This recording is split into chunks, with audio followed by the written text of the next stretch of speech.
What is the objective time and subjective time. তাহলে গ্রন্থাগারে যে সময় সাশ্রয় করতে হয় পাঠকদের, সেই সময় হলো যথাযথ সময় বা অবজেক্টিভ টাইম। ক্লোজড অ্যাক্সেস সিস্টেমে পছন্দ মতো বইটি পেতে যথেষ্ট বিলম্ব হবার সম্ভাবনা।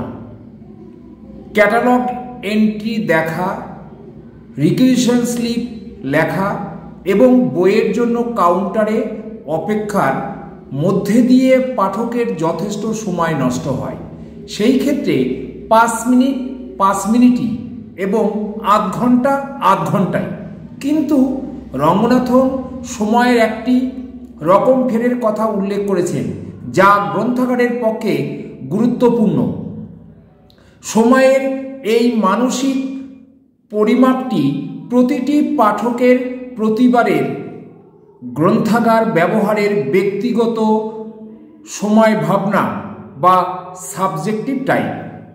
প্রিয়জনের জন্য অপেক্ষা করতে হলে যথাযথ 5 মিনিট সময়কে মনে হয় আধ ঘন্টা, আবার প্রিয়জনের সান্নিধ্য ত্যাগের সময় যথাযথ আধ ঘন্টাকে মনে হয় 5 মিনিট সময়।